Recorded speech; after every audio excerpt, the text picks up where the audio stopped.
ಕೃಷ್ಣನನ್ನ ತಂದು ತೋರಿಸಬೇಕಾದ್ರೆ ಅವರ ಮುಕ್ತಾಧಿಪತಿ ವೇದವ್ಯಾಸರು ಕಚ್ಚನ ಋಷಿಯಲ್ಲ ಅಂತ ಗೊತ್ತಾಗ್ತದೆ. ಹೀಗೆ ಇಷ್ಟೆಲ್ಲ ಮಹಾಭಾರತವನ್ನ ತಾನು ನೋಡಿ ಅದನ್ನು ಮೊದಲೇ ಇನ್ನೂ ಇತಿಹಾಸ ಪುರುಷರು ನಿರ್ಮಾಣ ಆಗೋಕ್ಕಿಂತ ಮೊದಲೇನೆ ಐತಿಹಾಸಿಕ ಘಟನಾವಳಿಯನ್ನ ಮಹಾಭಾರತ ಗ್ರಂಥದಲ್ಲಿ ದಾಖಲೆ ಮಾಡಿ ಅದನ್ನು ಚೆನ್ನಾಗಿ ಮಹಾಭಾರತವನ್ನ ಎಲ್ಲಾ ಕಡೆಯಲ್ಲಿ ಪ್ರಸಾರ ಮಾಡಲಿಕ್ಕೋಸ್ಕರ ತನ್ನ ಶಿಷ್ಯರಾದಂತಹ ವೈಶಂಪಾಯರನನ್ನು ವ್ಯವಸ್ಥೆಗೊಳಿಸಿ ಕೊನೆಗೆ ಕಲಿಯುಗದಲ್ಲಿ ನಮಗೆ ಆ ಮಹಾಭಾರತ ಸರಿಯಾದ ತಾತ್ಪರ್ಯ ಅರ್ಥ ಆಗಬೇಕು ಅಂತ ಮಧ್ವಾಚಾರ್ಯರನ್ನೂ ಕೂಡ ಮಹಾಭಾರತಕ್ಕೆ ತಾತ್ಪರ್ಯ ಬರುವಂತ ಆದೇಶ ಮಾಡಿ ಹೀಗೆ ಮಹಾಭಾರತ ತಾತ್ಪರ್ಯವನ್ನ ನಮ್ಮ ಬುದ್ಧಿಯಲ್ಲಿ ಆದಾನ ಮಾಡಲಿಕ್ಕೆ ಸ್ವೀಕಾರ ಮಾಡಲಿಕ್ಕೆ ಕಾರಣರಾದವು ಭಗವಾನ್ ವೇದವ್ಯಾಸರು. ಹೀಗೆ ಆದಾನಾದಿ ಕಾರಣ ಅಂದ್ರೆ ಎಲ್ಲ ಬರ್ತದೆ. ಆದಾನಾದಿ ಕಾರಣ ಬಾದರಾಯಣ ಪಾಹಿ ಸತ್ರಾಣ. ವೇದವ್ಯಾಸರು ಬಾದರಾಯಣ ಅಂದ್ರೆ ಬಗರಿ ಮರ ಇರುವಂತಹ ಅದ ಆಶ್ರಮ ಅವರದ್ದು. ಹಾಗಾಗಿ ಬಾದರಾಯಣ ಅಂತ ಹೇಳಿದ್ದಾರಂತ ಒಂದು ಅರ್ಥ ಉಂಟು. ಬಾದರಾಯಣ ಅಂದ್ರೆ ಇನ್ನೊಂದು ಅರ್ಥ ಬಶಬ್ದೋ ವಾ ಅಂದ್ರೆ ಜ್ಞಾನ, ವಭಯೋರಭೇದ. ಬಾ ಅಂದ್ರೆ ಜ್ಞಾನ ಅಂತ ಅರ್ಥ, ದರ ಅಂದ್ರೆ ಭಯ ಅಂತ ಅರ್ಥ, ಅದರ ಅಂದ್ರೆ ಅಭಯ, ವಾ ಅಂದ್ರೆ ವಾ ಬ ರಯೋ ಅಭೇದ ಅಥವಾ ಜ್ಞಾನ ಬಲ ಅಥವಾ ವಭಯೋರಭೇದ ಏತಿ ತೀರ್ಥಮುದಾಹರ್ತಂ ಜ್ಞಾನ ಅಂತ ಅರ್ಥ. ಜ್ಞಾನ ಮತ್ತು ಅದರ ಅದರ ಬಾದರ ಜ್ಞಾನ ಮತ್ತು ಅಭಯ ಮುದ್ರಾಂಕಿತರು ಎಂಬರ್ಥದಲ್ಲಿ ಬಾದರಾಯಣ ಅಥವಾ ವಾದದಲ್ಲಿ ರತರಾದ ಬ್ರಹ್ಮಾದಿ ದೇವತೆಗಳಿಗೆ ಅವರು ಮಾಡಿದ ನಿರ್ಣಯಕ್ಕೆ ಅಂಗೀಕಾರ ಮುದ್ರೆಯನ್ನ ಒತ್ತಿರ್ತಕ್ಕಂತಹ ಪ್ರಾತ್ಮಿಕನಾಗಿ ಒತ್ತಿರ್ತಕ್ಕಂತಹ ವೇದವ್ಯಾಸರು ಎಂಬ ಅರ್ಥದಲ್ಲಿ ಬಾದರಾಯಣ. ಇನ್ನೊಂದು ಅರ್ಥ ಉಂಟು, ಬದಸ್ಥೈರ್ಯ ಧಾತು, ಬದಸ್ಥೈರ್ಯ ಅಂತ ಧಾತು ಇದೆ.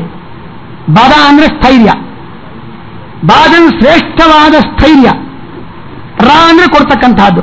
ವೇದದ ಅರ್ಥದಲ್ಲಿ ತಾತ್ಪರ್ಯದಲ್ಲಿ ಸ್ಥೈರ್ಯವನ್ನು ಕೊಡ್ತಕ್ಕಂತಹದ್ದು ಯಾವುದು? ವೇದಾರ್ಥದಲ್ಲಿ ಬಾದ ಅಂದ್ರೆ ಶ್ರೇಷ್ಠವಾದ ಸ್ಥೈರ್ಯ, ಅದನ್ನು ರ ಅಂದ್ರೆ ಕೊಡ್ತಕ್ಕಂತಹದ್ದು. ಅಂತಹ ಅಯನ ಅಂದ್ರೆ ಶಾಸ್ತ್ರ.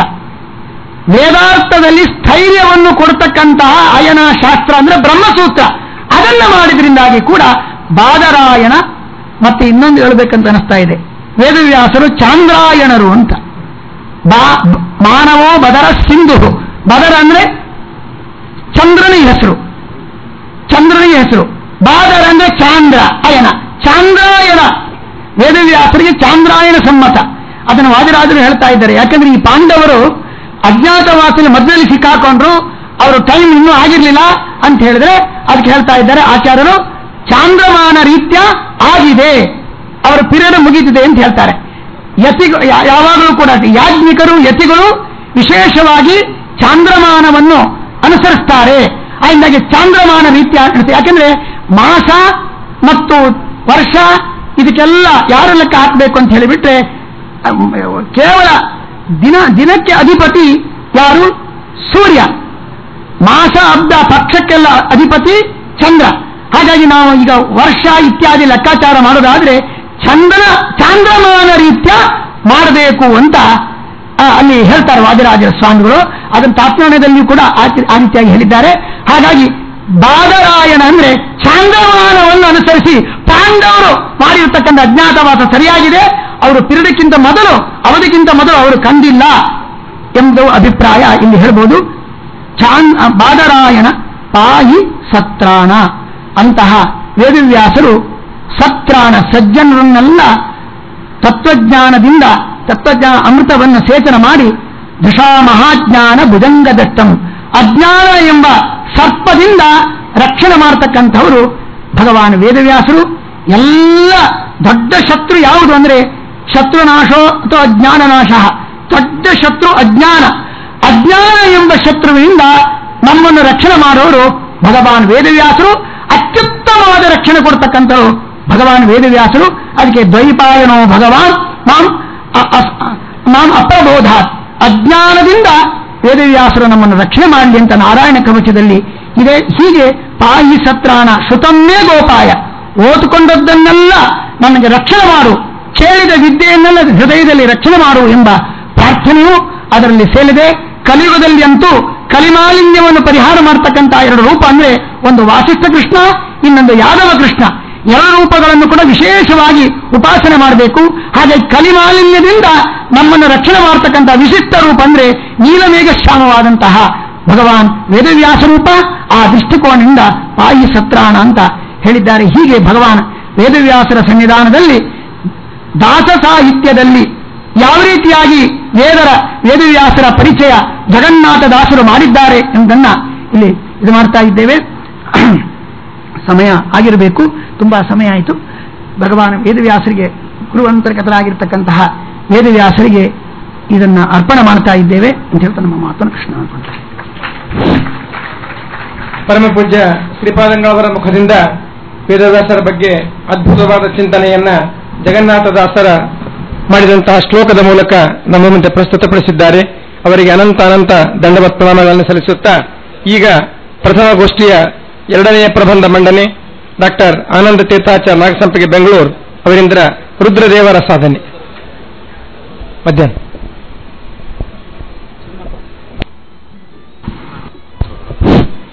ಈಗ ರಜತೋತ್ಸವ ಪುರಸ್ಕಾರ ಪ್ರಶಸ್ತಿಯನ್ನು ಸನ್ಮಾನಿಸಲಾಗುತ್ತದೆ. ಈ ಉಳಿದ 3 ಪ್ರಬಂಧಗಳು ಮಧ್ಯಾಹ್ನ ಗೋಷ್ಠಿಯಲ್ಲಿ ಮಂಡನೆ ಆಗ್ತವೆ. ಸಾಧಕರಿಗೆ ಸನ್ಮಾನ. ಅದರ ಪ್ರಾರಂಭದಲ್ಲಿ ಕಡಂದಲೆ ವಿ ಕೃಷ್ಣ ಭಟ್ ಇವರಿಗೆ ರಜತೋತ್ಸವ ಗೌರವ ಪುರಸ್ಕಾರ ನೀಡಲಿದ್ದೇವೆ. ಅವರು ಶ್ರೀಪಾದರಿಂದ ಫಲಮಂತ್ರಾಕ್ಷ ಸ್ವೀಕಾರ ಮಾಡಬೇಕು. ಅವರ ಪತ್ರದ ಒಕ್ಕಣೆ ಈ ರೀತಿದೆ. ಕಡಂದಲೆ ಶ್ರೀ ವಿಷ್ಣುಮೂರ್ತಿ ಭಟ್ ಪದ್ಮಾವತಿ ದಂಪತಿಗಳಲ್ಲಿ ಜನಿಸಿ ಪೌರೋಹಿತ್ಯ ಪ್ರಾಥಮಿಕ ಶಿಕ್ಷಣ ಪಡೆದು ಪೌರೋಹಿತ್ಯ ಆಗಮ ಜ್ಯೋತಿಷಶಾಸ್ತ್ರಗಳ ಅಧ್ಯಯನ ನಡೆಸಿ ಅದಮಾರು ಮಠದ ಶ್ರೀ ವಿಭುದೇಶ ತೀರ್ಥ ಶ್ರೀಪಾದರ ಶಿಷ್ಯತ್ವ ವಹಿಸಿ ಉಡುಪಿ ಸಂಸ್ಕೃತ ಕಲಾಶಾಲೆಯಲ್ಲಿ ಸಾಹಿತ್ಯ ಶಿರೋಮಣಿ ಪಡೆದು ಕಳೆದ 60 ವರ್ಷಗಳಿಂದ ವಂಶಪಾರಂಪರ್ಯವಾಗಿ ಬಂದಿರುವ ಕಡಂದಲೆ ಶ್ರೀ ಸುಬ್ರಹ್ಮಣ್ಯ ದೇವರ ಪೂಜೆಯನ್ನು ಅತಿ ನಿಷ್ಠೆಯಿಂದ ಮಾಡಿ ಅಪಾರ ಅಭಿಮಾನಿ ಶಿಷ್ಯರ ಪ್ರೀತಿ ಗಳಿಸಿರುವ, ನಮಗೂ ಪೂರ್ವಾಶ್ರಮದಲ್ಲಿ ಪ್ರಾಥಮಿಕ ಶಿಕ್ಷಣಕ್ಕಾಗಿ ಸಕಲ ವ್ಯವಸ್ಥೆ ಮಾಡಿದ ನಮ್ಮ ಸಂಸ್ಥಾನದ ಮುಖ್ಯಾಭಿಮಾನಿಗಳಾದ ಕಡಂದಲೆ ವಿ ಕೃಷ್ಣ ಭಟ್ ಇವರು ಧಾರ್ಮಿಕ ಕ್ಷೇತ್ರಕ್ಕೆ ಸಲ್ಲಿಸಿದ ಈ ಅಪೂರ್ವ ಸೇವೆಯನ್ನು ಗಮನಿಸಿ ರಜತೋತ್ಸವ ಗೌರವ ಪುರಸ್ಕಾರ ಪ್ರದಾನ ಮಾಡಿ ಇವರಿಂದ ನಮ್ಮ ಸಮಾಜಕ್ಕೆ ಇನ್ನೂ ಹೆಚ್ಚಿನ ಸೇವೆ ಸಲ್ಲುವಂತಾಗಲಿ ಎಂದು ನಮ್ಮ ಉಪಾಸ್ಯ ಮೂರ್ತಿ ಹರಿವಾಯುಗಳಲ್ಲಿ ವಿಶೇಷವಾಗಿ ಪ್ರಾರ್ಥಿಸುತ್ತೇವೆ. ಕಡಂದಲೆ ವಿ ಕೃಷ್ಣ ಭಟ್ ಇವರು ಶ್ರೀಪಾದರಿಂದ ಫಲಮಂತ್ರಾಕ್ಷರ ಸ್ವೀಕಾರ ಮಾಡಬೇಕು.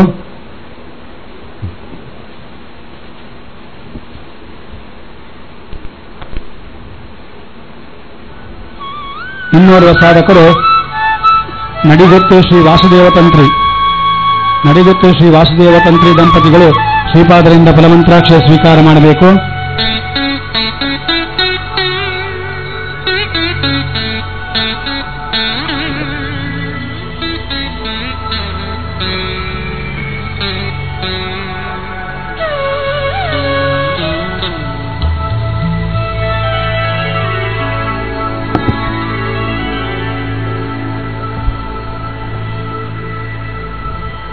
ಇನ್ನೋರ್ವ ಸಾಧಕರು ಪ್ರೊಫೆಸರ್ GS ಮುಡಮಡಿತ್ತಾಯ. ನಡಿಗೊತ್ತು ವಾಸುದೇವ ತಂತ್ರಿಗಳು ಶ್ರೀಪಾದನ ಫಲಮಂತ್ರಾಕ್ಷರ ಸ್ವೀಕಾರ ಮಾಡಬೇಕು. ಅವರ ಪ್ರಶಸ್ತಿ ಪತ್ರ ನೀಡಿದೆ.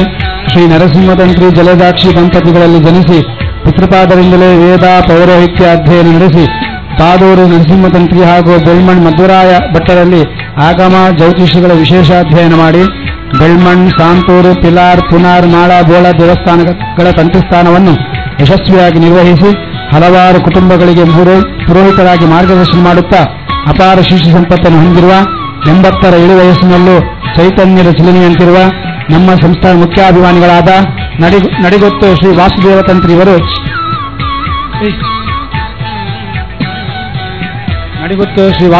ಇವರು ಧಾರ್ಮಿಕ ಕ್ಷೇತ್ರಕ್ಕೆ ಸಲ್ಲಿಸಿದ ಅಪೂರ್ವ ಸೇವೆಯನ್ನು ಗಮನಿಸಿ ಇವರಿಗೆ ರಜತೋತ್ಸವ ಗೌರವ ಪುರಸ್ಕಾರ ಪ್ರದಾನ ಮಾಡಿ ಇವರಿಂದ ಇನ್ನೂ ಹೆಚ್ಚಿನ ಸೇವೆ ನಮ್ಮ ಸಮಾಜಕ್ಕೆ ಸಲ್ಲುವಂತಾಗಲಿ ಎಂದು ನಮ್ಮ ಉಪಾಸ್ಯಮೂರ್ತಿ ರಾಮಕೃಷ್ಣ ವೇದವ್ಯಾಸರಲ್ಲಿ ವಿಶೇಷವಾಗಿ ಪ್ರಾರ್ಥಿಸುತ್ತೇವೆ. ಇನ್ನು ಮುಂದಿನ ಸಾಧಕರು ಪ್ರೊಫೆಸರ್ GS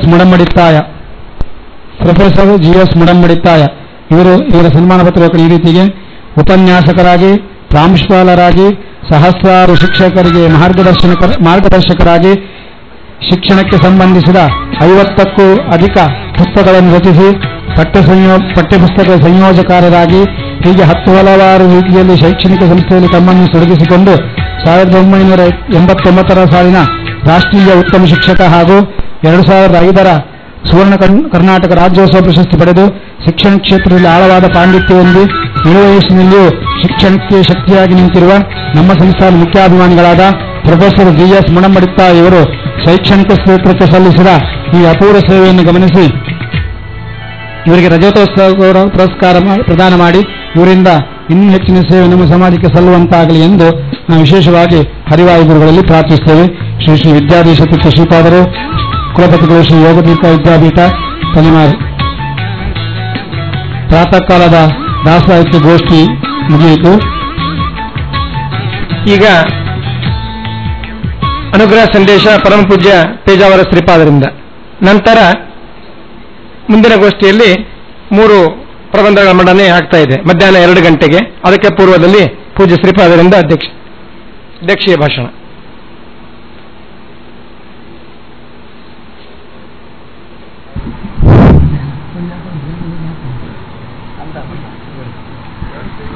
ಆಚಾರ್ಯ ಪ್ರಭುಸ್ಮಾಕಂ ಆಚಾರ್ಯ ಭಾರತಿ ದೇವೋ ನಾರಾಯಣ ಶ್ರೀಶಃ ದೇವಿ ಮಂಗಲದೇವತಾಂ ಅನಂತ ಪ್ರವಿಶ್ಯ ಮಮ ವಾಚಮಿಮಾಂ ಪ್ರಸುಪ್ತಾಂ ಸಂಜೀವಯತ್ಯ ಅಖಿಲ ಶಕ್ತಿಧರ ಸ್ವಧಾಮ್ನ ಅನ್ಯಾಂಶ್ಚ ಹಸ್ತಚರಣ ಶ್ರವಣತ್ವಗಾದಿ ಪ್ರಾಣನ್ಯಮೋ ಭಗವತಿ ಪುರುಷಾಯ ತುಭ್ಯೋ. ಈ ದಿನ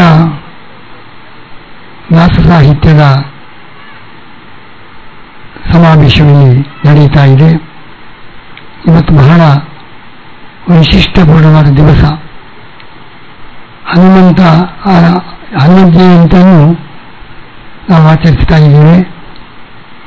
ದಾಸರಿಗೆ ಆ ದಾಸತ್ವದ ಸಂದೇಶವನ್ನು ನೀಡಿ ಹರಿದಾಸೋತ್ತಮ ಅಂತ ಅನಿಸಿದವರು ಆಂಜನೇಯ. ಶ್ರೀರಾಮನ ಕುರಿತು ತನ್ನ ಪರಿಚಯ ರಾಮನಿಗೆ ಹೇಳುವಾಗ ಶ್ರೀರಾಮನ ದಾಸ ಎಂಬುದಾಗಿ ಇಷ್ಟು ಭಗವಂತನ ದಾಸತ್ವದಲ್ಲಿ ಅಷ್ಟು ಅಭಿಮಾನ, ಅದನ್ನು ಘೋಷಣೆ ಮಾಡಿದವರು ಆಂಜನೇಯರು. ಆ ಹನುಮತ್ ಜಯಂತಿಯ ಸಮಾರಂಭದಲ್ಲಿ ಅಂತಹ ದಾಸ ಸಾಹಿತ್ಯದ ಬಗ್ಗೆ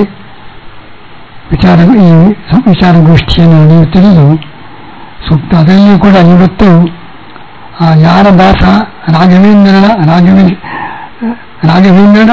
ದಾಸ ಅಂತ ಆಂಜನೇಯ ಹೇಳಿಕೊಂಡು ದಾಸೋಹಂ ಕೌಸಲೇಂದ್ರ ಸ್ಯಾತ್. ಆ ರಾಮ ಇವತ್ತು 3 ರೂಪದಲ್ಲಿ ಇಲ್ಲಿ ಆಗಮಿಸಿದ್ದಾನೆ.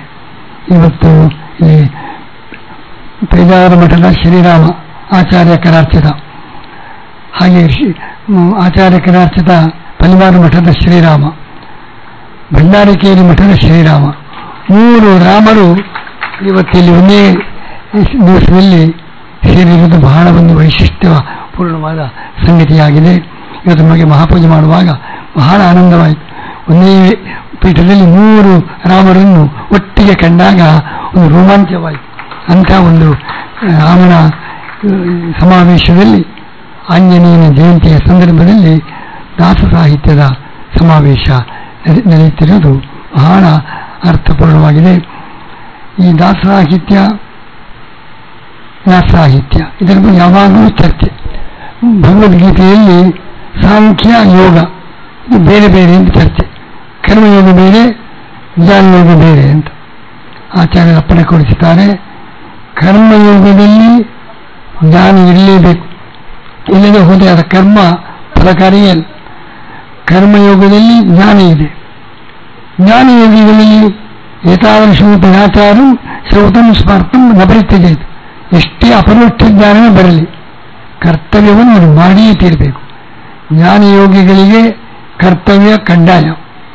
ಕರ್ಮಯೋಗಿಗಳು ಜ್ಞಾನವನ್ನು ಪಡೆಯಲೇಬೇಕು, ಇಲ್ಲದೆ ಹೋದರೆ ಕರ್ಮ ಫಲಕಾರಿಯೇ ಅಲ್ಲ ಎಂಬುದಾಗಿ. ಅದರಿಂದ ಏಕಂ ಸಾಂಖ್ಯಂಚ ಯೋಗಂಚ ಯಪಶ್ಯತಿ ಸಪಶ್ಯತಿ. ಸಾಂಖ್ಯಯೋಗ ಪೃಥಗ್ಬಾಲಾ ಪ್ರಬದಂತಿ ನ ಪಂಡಿತ. ಸಾಂಖ್ಯ ಬೇರೆ, ಜ್ಞಾನಯೋಗ ಬೇರೆ, ಕರ್ಮಯೋಗ ಬೇರೆ ಅಂತ ಯಾರು ಹೇಳ್ತಾರೆ ಅವರು ಮೂಢರು, ಅವರು ಪಂಡಿತರಲ್ಲ.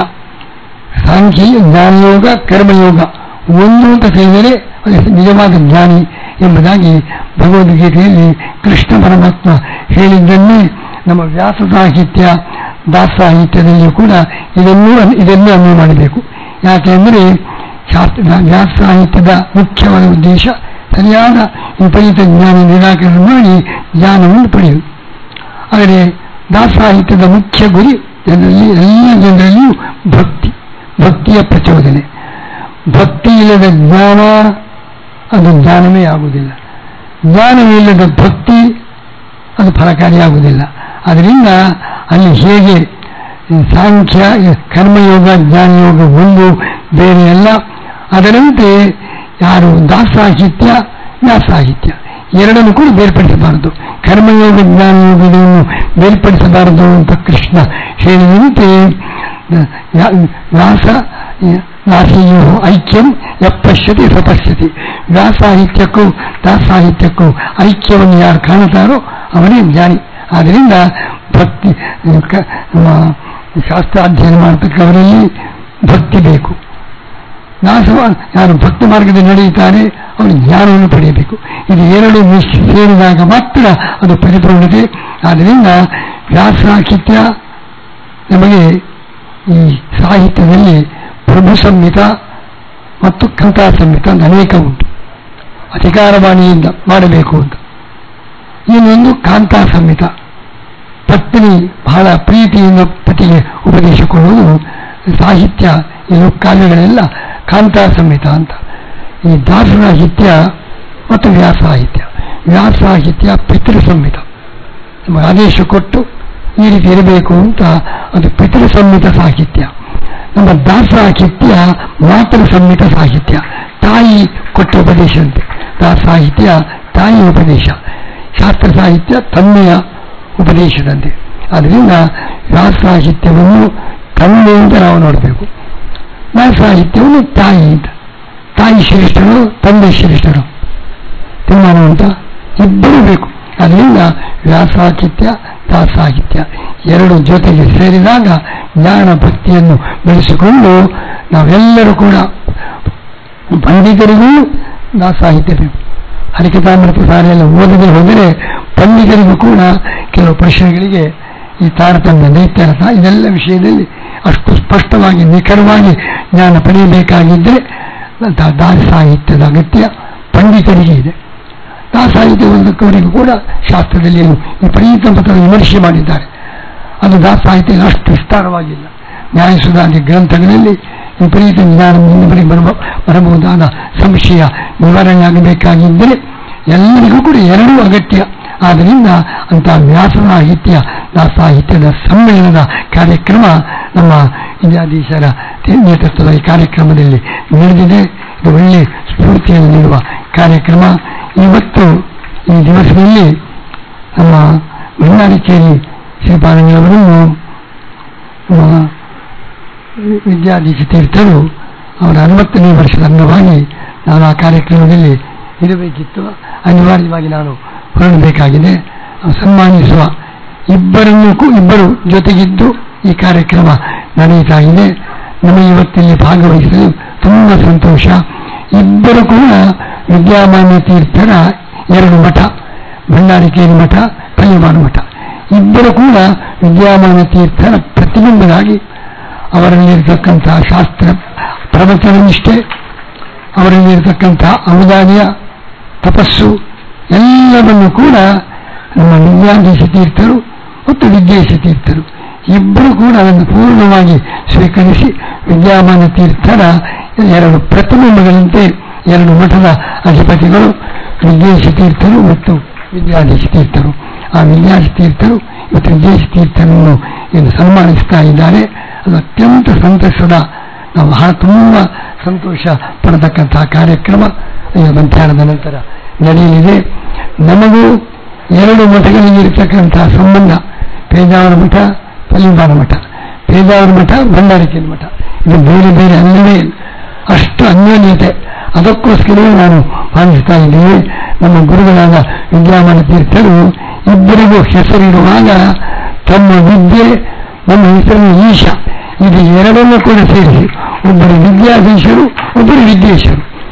ಇಬ್ಬರಲ್ಲಿ ಕೂಡ ನಮ್ಮಿಬ್ಬರ ಹೆಸರನ್ನು ಕೂಡ ಜೋಡಿಸಿಕೊಂಡು ನಾವೆಲ್ಲರೂ ಒಟ್ಟಾಗಿ ಅನ್ಯೋನ್ಯವಾಗಿ ಜ್ಞಾನ ಪ್ರಸಾರದ ಕಾರ್ಯ ಮಾಡಬೇಕು ಎಂಬುದೇ ನಮ್ಮ ವಿದ್ಯಾಜ್ಞಾನ ತೀರ್ಥರ ಒಂದು ಭಾವನೆ ಎಂಬುದು ಅವರ ಹೆಸರು ಇಟ್ಟದರಲ್ಲಿ ನಾವಂತ ಅಂತ ಸಂದೇಶವನ್ನು ಈ ಮೂವರು ಕೂಡ ಒಂದಾಗಿ ಅನ್ಯ ಸಹೋದರ ಭಾವದಿಂದ ಇರಬೇಕು ಎಂಬುದೇ ಅವರ ಸಂದೇಶವಾಗಿದೆ.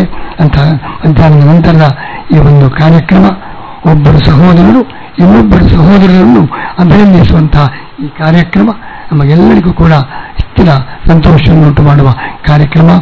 ಇಬ್ಬರು ಮಠಾಧಿಪತಿಗಳಿಂದಲೂ ಕೂಡ ನಮ್ಮ ಆಚಾರ್ಯರ ಸೇವೆ, ನಮ್ಮ ಮಾಧ್ಯ ಸಮಾಜದ ಕಲ್ಯಾಣ ಕಾರ್ಯ ಇಬ್ಬರಿಂದಲೂ ಕೂಡ ವಿಶೇಷವಾಗಿ ನಡೆಯಲಿ ಎಂಬುದಾಗಿ ಈ ಸಂದರ್ಭದಲ್ಲಿ ನಾನು ಪ್ರಾರ್ಥನೆ ಮಾಡಿ ನನ್ನ ಮಾತನ್ನು ಮುಗಿಸ್ತಾ ಇದ್ದೇನೆ. ಈಗ ಪ್ರಥಮ ಗೋಷ್ಠಿ ಬಂದಿದೆ.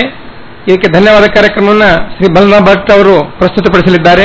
ಅದಕ್ಕೂ ಪೂರ್ವದಲ್ಲಿ ಶ್ರೀ ಎಸ್ ಸೀತಾಮನೋಹರ್ ತಿರುಪತಿ ಮತ್ತು ರಾಮಮೂರ್ತಿ ತಿರುಪತಿಯವರು ಶ್ರೀಗಳವರಿಂದ ಮಂತ್ರಾಕ್ಷತೆಯನ್ನು ಸ್ವೀಕರಿಸಬೇಕಾಗಿರುತ್ತೆ.